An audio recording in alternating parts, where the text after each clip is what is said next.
Welcome to the Human Rights Podcast series of Freedom of Assembly, Freedom of Expression, and Rights Defenders in Turkey. I'm Beril Eski. Throughout the 3 episodes of this podcast series, produced with the support of the Association for Monitoring Equal Rights, the Truth, Justice and Memory Center, and the Netherlands Helsinki Committee, and in collaboration with Kisa Dalga Medya, we will facilitate a better understanding of human rights in Turkey. We will be exploring the situation of freedom of assembly, freedom of speech, and rights defenders, joined by prominent academics and human rights advocates.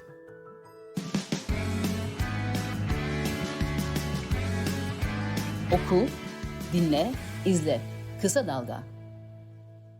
In this first episode of the podcast series, produced with the support of the Association for Monitoring Equal Rights, Truth, Justice, Memory Center, and the Netherlands Helsinki Committee, and in collaboration with Kisa Dalga Medya, we will be exploring the freedom of expression in Turkey, joined by Yaman Akdeniz.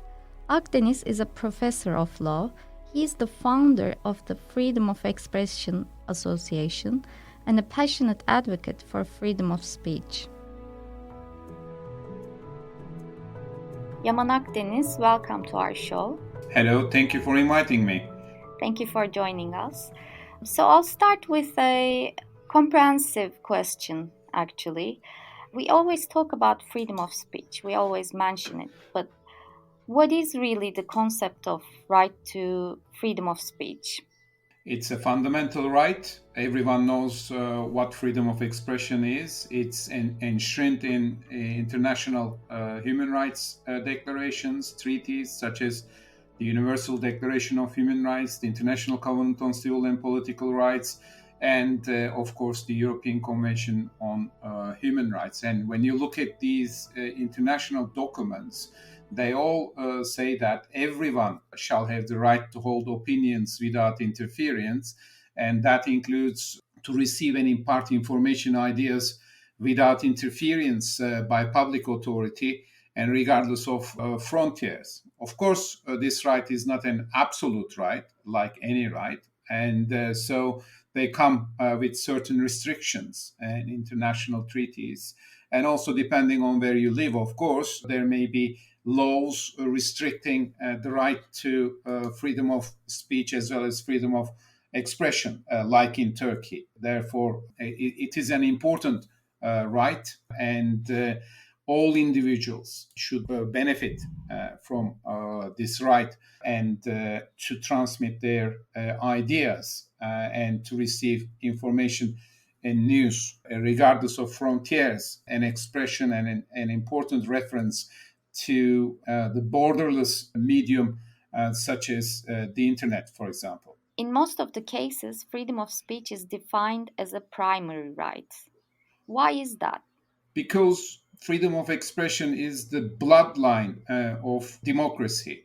Without freedom of expression, there is no democracy. There are no democratic principles. Therefore, when your freedom of expression is restricted by the authorities, then that means you're not living in a democratic environment, because you are entitled, especially in the arena of political expression and political speech, freedom of expression becomes even more important, because citizens, not just the media or political commentators or academics or civil society organizations, but anyone, any member of the society should be able to criticize their government, their politicians, their political leaders, presidents, kings, queens, anyone in the position of authority should be subject to criticism. And critical voices can only be raised when you have freedom of expression and freedom to speak, even though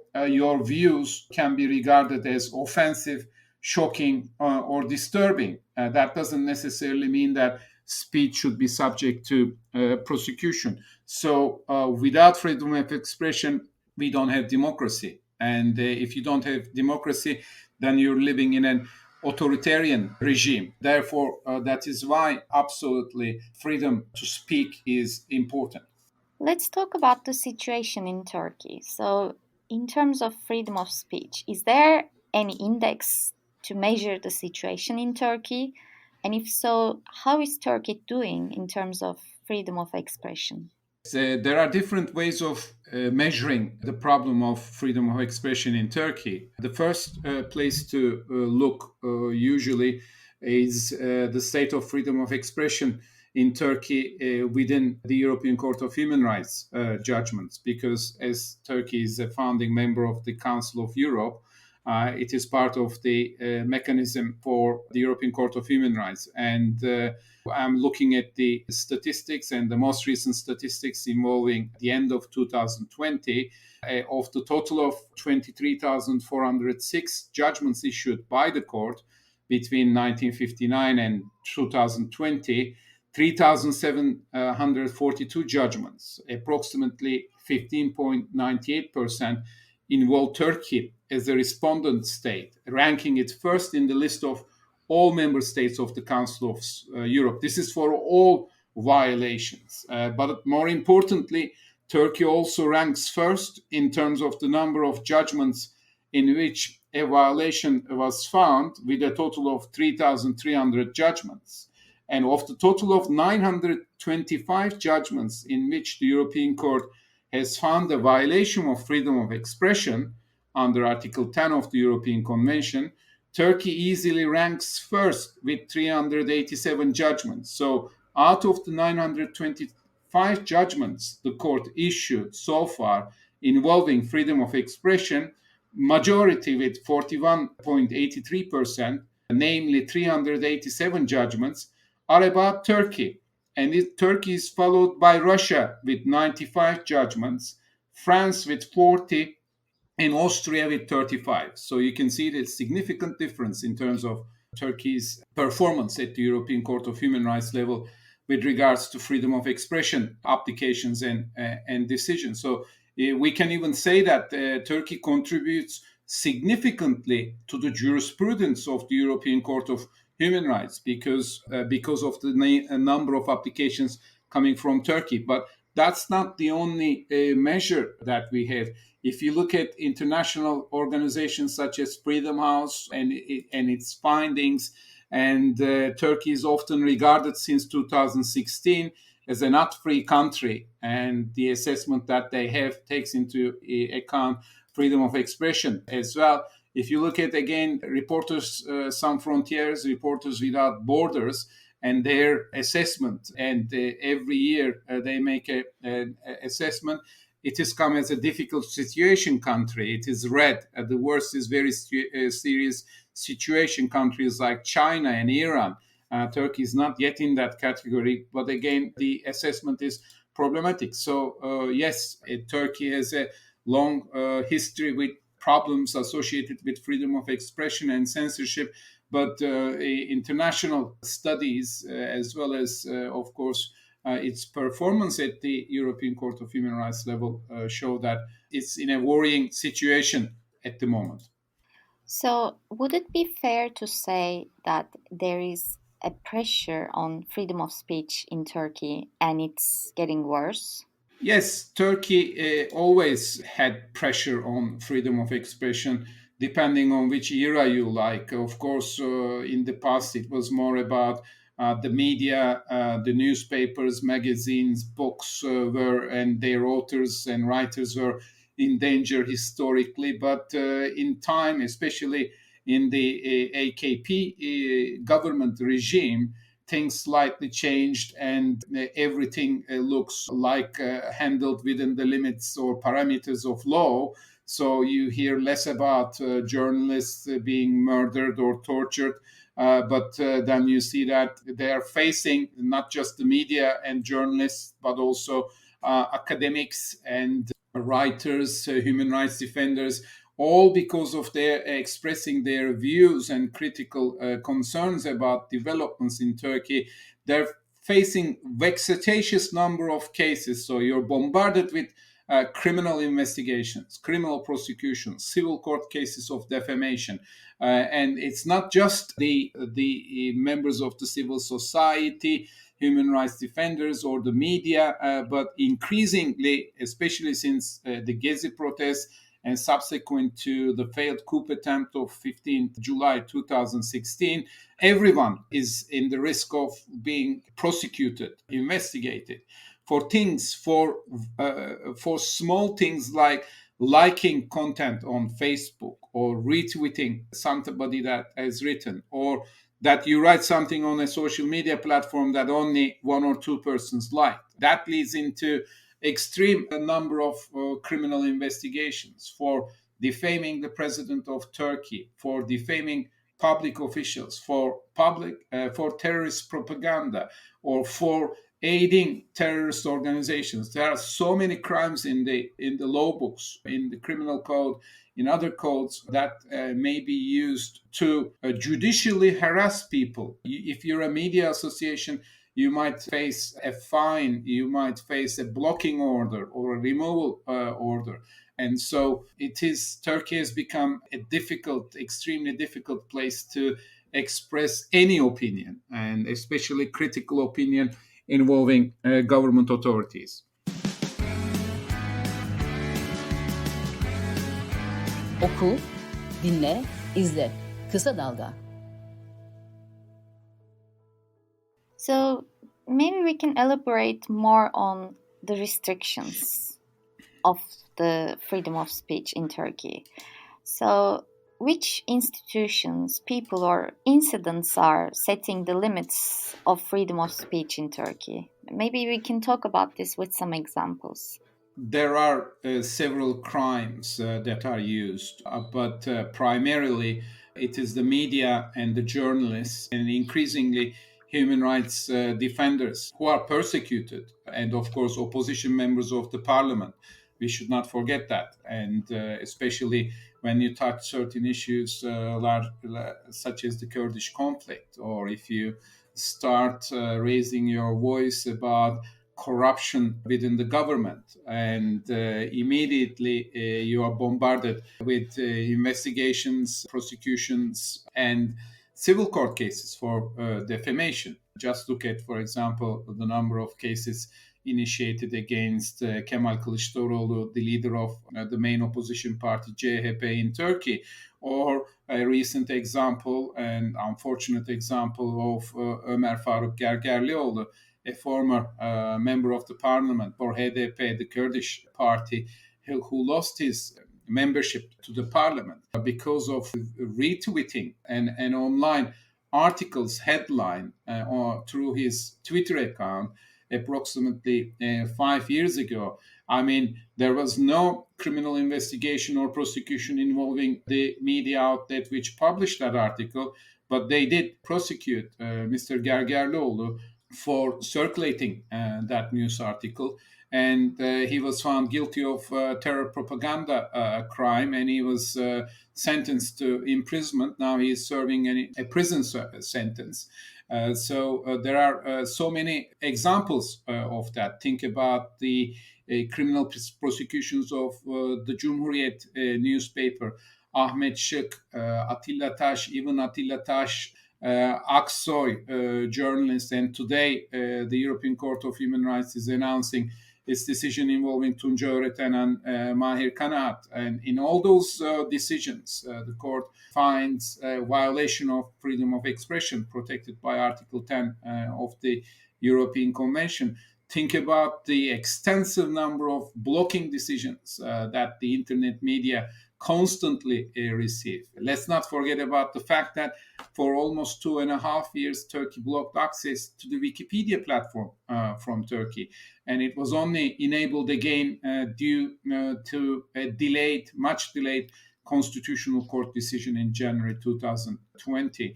Sendika.org was blocked 63 times in the last 5 years. So there are so many examples that show that Turkey is trying to limit its citizens' right to speak, basically. And a lot of people are intimidated by these criminal investigations, prosecutions, extensive number of blocking and removal decisions. And this creates a climate of fear and chilling effect on the people living in Turkey. So is it fair to say that the judiciary, the government, the institutions in Turkey are contributing to the pressure of freedom of speech? In Turkey, the problem of any rights and related violation issues cannot be separated from the problems that we have with the judiciary in Turkey, because obviously the judiciary is not independent from the executive and from the governing bodies. Therefore, that has been one of the main issues and problems in Turkey because there is no basically a chance of receiving a not guilty verdict, or you get justice only after you serve several years or several months imprisonment.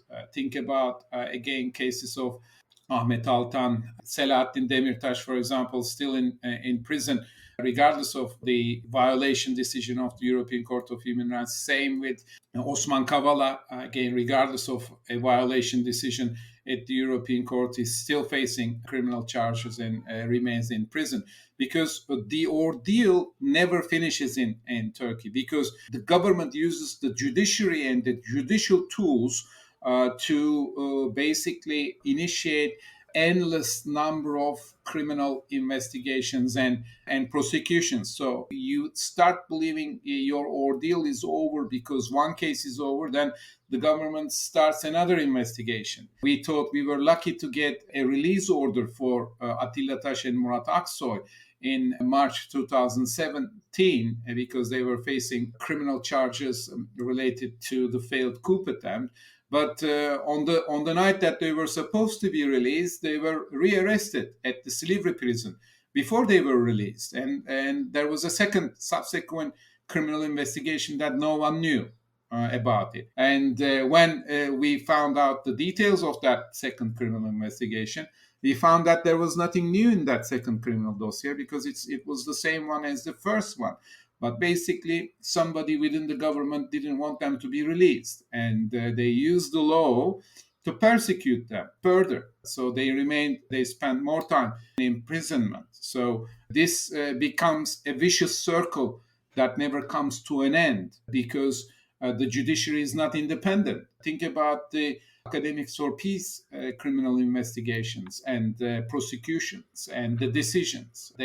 That was an ordeal. Yes, eventually it came to an end because the Constitutional Court decided that that violated their freedom of expression.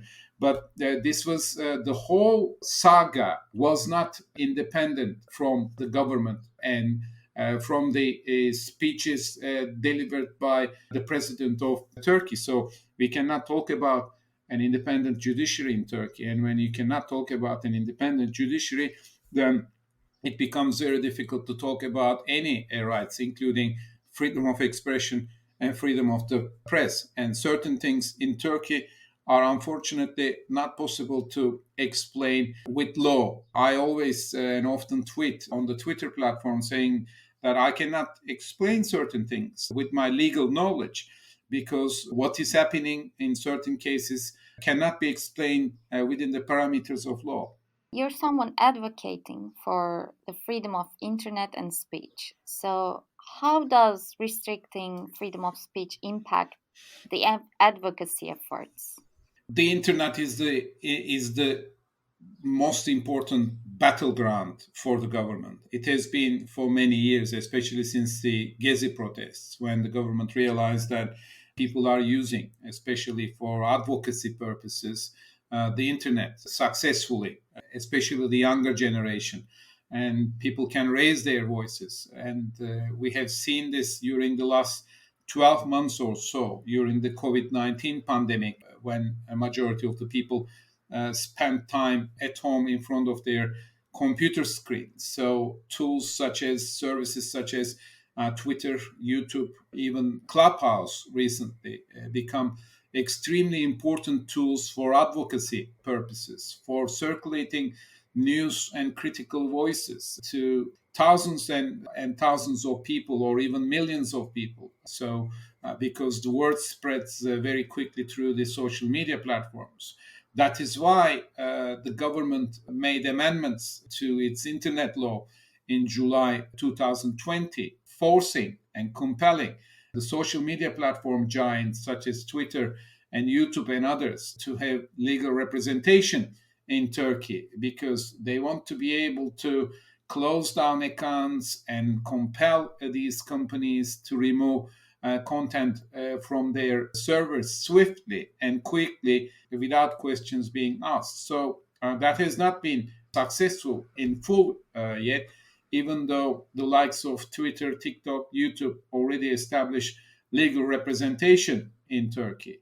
On the other hand, on a daily basis, we see an extensive number of blocking and removal decisions. We have a project called Engelli Web through the İfade Özgürlüğü Derneği.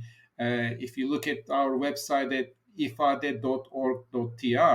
you will see that we transparently publish considerable number of blocking decisions and what has been subject to blocking with these decisions. And often you see that political figures, ministers, and the president himself obtains blocking decisions to suppress critical content. And since we started publishing these decisions and their content through our website, we also started to receive a number of blocking decisions. So some people are within the government and figures close to the government are not happy with the fact that we are exposing blocking decisions and making them transparently available to media and also to, of course, public at large because of this activity. But I can tell you that approximately over 450,000 websites are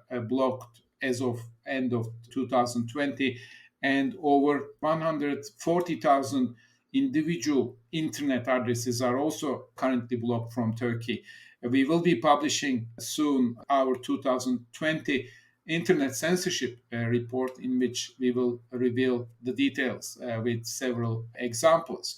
So the situation, especially since the start of the COVID-19 pandemic, moved from bad to worse, and really worse, to be honest. I mean, if you live in Turkey, you quickly forget about things because we have a very full agenda. And so, but the number of criminal investigations and prosecutions and all these blocking decisions continue. They are increasing, unfortunately. So, are there any untouchable issues in Turkey? Like issues, if you talk about it, you'll get in trouble. Well, I personally believe all issues are touchable, but of course, if you start talking about issues such as the Kurdish conflict or the failed coup attempt and its details, government corruption, or corruption involving certain ministers, or that would trigger immediately something judicial response, including criminal investigations or prosecutions, or at the very least, I would say, a blocking decision, because those are the tools that the government or people close to the government are using. I mean, recently one of my tweets was subject to a blocking decision, and my tweet only involved the circulation of a blocking decision. So I was telling everyone on Twitter that a certain news article published by Diken about the court case involving the former Minister of Finance Berat Albayrak and his brother Serhat Albayrak, and that they lost the court case. That was the news. And that news article was blocked for an unknown reason, in fact, without a reason.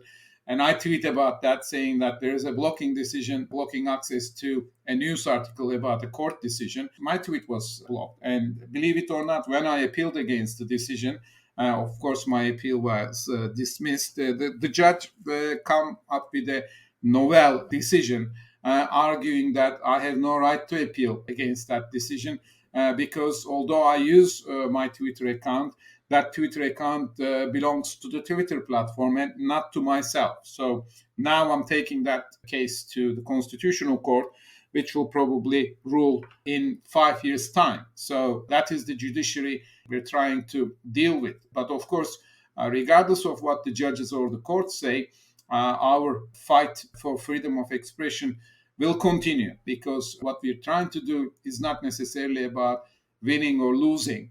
This is not a football game. And so eventually we will take cases like we did with Attila Taş, Murat Aksoy, Tunca Öğreten, Mahir Kanaat. For Banu Güven, we managed to get a violation decision for Banu Güven last week from the European Court involving the graft allegations, the news ban involving the graft allegations inquiry, disciplinary inquiry at the parliament, almost again 6 years ago. So it is important to write these to the history. So that's what we are trying to do. It's a long battle, but we are here to stay and continue with our advocacy work. Also, talking about Islam is pretty dangerous, right? Yes, anything involving religion in Turkey is, of course, another matter for calling for criminal investigation and prosecution.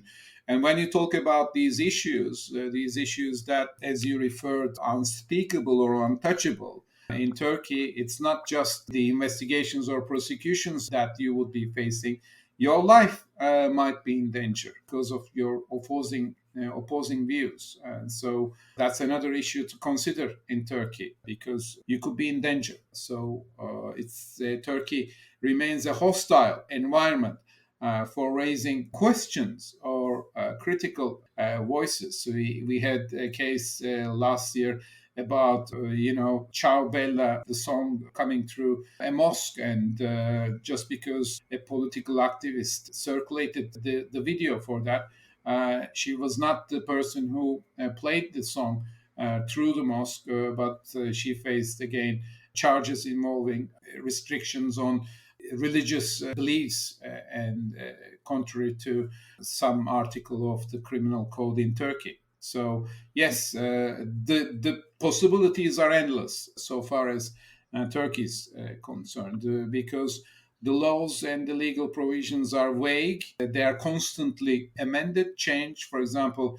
there are new restrictions just came into force this year involving law on associations. So they are putting more pressure on the associations in Turkey through annual audits and harassment, basically, at least to create another layer of fear. And the government is constantly watching everyone. So this is a constant struggle in Turkey. You've already talked about it, but like, what else can happen if you use your right to freedom of speech beyond its limits? Well, a lot of things can happen. And again, international reports highlight these problems in Turkey. I mean, it's not just, of course, criminal investigations and prosecutions or civil court cases that you will be facing. You could simply lose your job. For example, if you're a civil servant, you're very most likely to face disciplinary action and lose your job. And if you're an academic, again, even though everyone talks about academic freedoms, that has limits in Turkey. You could be removed your position in academia. If you are a critical journalist and they're not happy about your writings, you could lose your job. If you're in a mainstream or government-friendly media association, you could lose your job. And so it's not just, of course, imprisonment or criminal charges that could deter people from openly and freely speaking. So, and it could, if you did have a criminal conviction for example, defaming the president of Turkey, that could affect all your career. You may not be able to find a job. No one would like to employ somebody because of the fear, because of the climate of fear. If you're a student, you could be expelled from your university. And so there are different, in quotation marks, punishments that people can face because of expressing their views critical of the government. So it's, again, a hostile and difficult environment. And unfortunately, a lot of people spend extremely long periods of time in prison because of expressing their views. And the justice that they deserve, as in the cases of Selahattin Demirtas, Osman Kavala, Ahmet Altan, just to name a few, There are, of course, hundreds of people, nameless people, normal citizens who spend a lot of time in prison, time that will never come back. Oku, dinle, izle. Kısa Dalga. So, I mean, you've mentioned it several times, but how are the Turkish courts handling such cases in general, including the Constitutional Court? It's like a setup from the beginning, and a lot of cases which should not be even investigated are investigated by the public prosecutors, and a lot of cases that should be dropped by the criminal investigators result in criminal prosecution. A lot of criminal prosecutions which should result with not guilty verdicts result in guilty verdicts. And when you appeal against decisions, your appeals are rejected. So once the decision becomes final, you take your case to the Constitutional Court. And then you wait approximately 4 to 5 years. If you're lucky, you will get a decision within 3 years. And in controversial cases or cases which result in controversies, such as, for example, defamation of the president of Turkey, the Constitutional Court does not want to decide in those kind of cases. Either you wait for 5 or 6 years and then they find your case inadmissible. So you need to apply to the European Court of Human Rights, and they then wait maybe another 4 or 5 years till you manage to get justice. So this whole system is designed to be this way. And unfortunately, the Constitutional Court is part of this process. And yes, every now and then we see the court giving great judgments. Yes, eventually they did find a violation involving the Academics for Peace, for example, even though they went to the extreme measure of stating that they did not agree with the statement that the Academics for Peace signed. It took them 2.5 years to find that the blocking decision involving the Wikipedia platform was against the constitution and violated freedom of expression. But the court only decided that after the Wikimedia Foundation made an application to the European Court of Human Rights. So with the fear in the background that the European Court might decide before the Constitutional Court, then yes, Constitutional Court found a violation of freedom of expression. It should be applauded. But in practice, when you look at the lower courts who continue to issue similar blocking decisions, regardless of what the Constitutional Court says. So a few months after the Wikipedia decision and just after a month after the Constitutional Court found a violation involving the Sendika.org news website, the lower courts, the Criminal Judgeship of Peace, blocked first access to Oda TV and then to independent Turkish news websites.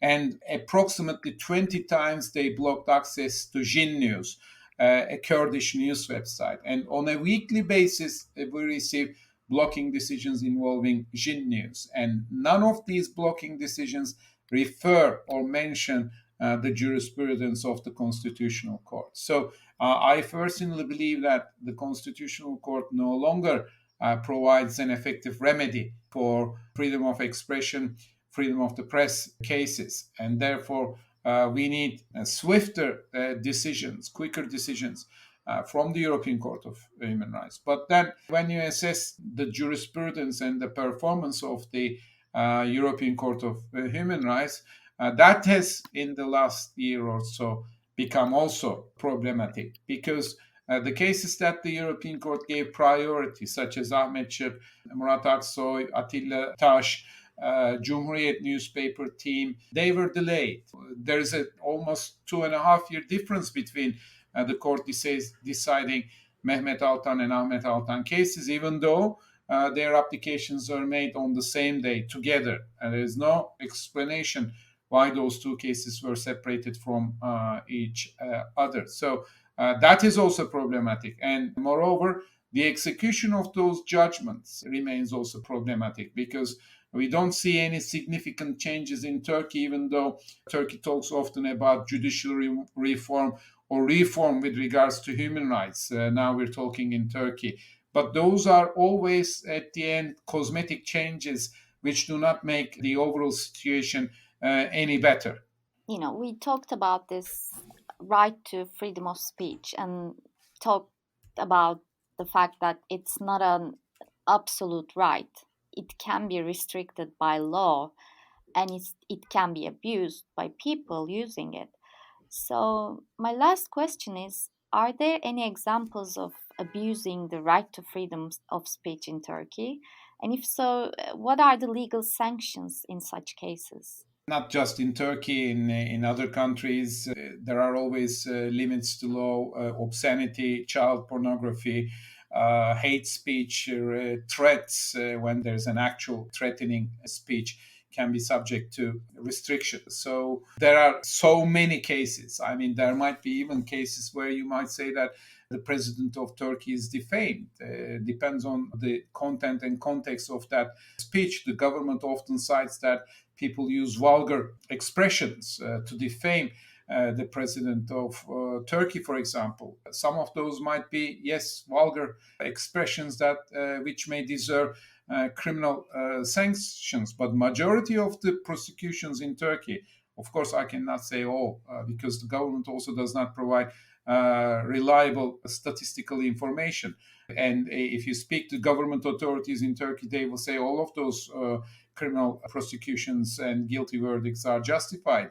But the majority of the cases, they are politically motivated expressions. Yes, some of them might have vulgar expressions in them, but that doesn't necessarily mean that criminal law should interfere with such speech. So certain concepts such as defamation, for example, criminal defamation, are very broadly interpreted in Turkey by the courts, and that results in extreme number of prosecutions. But at the end of the day, it comes back to the issue of whether the judiciary is independent from the executive or not.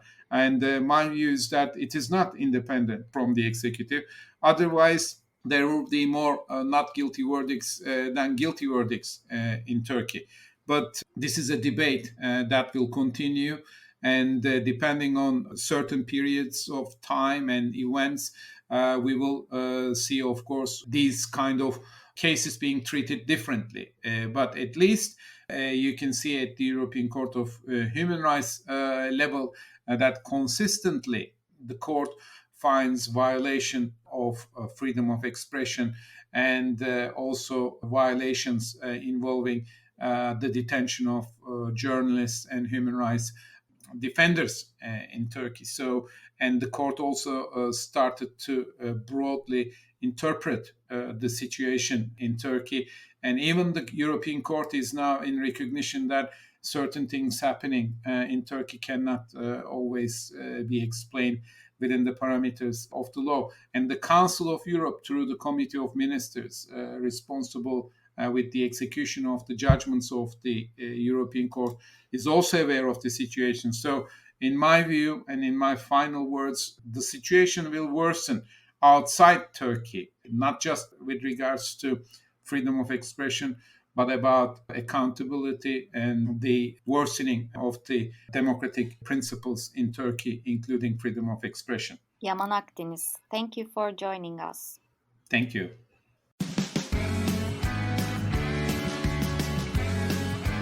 Oku, dinle, izle. Kısa Dalga.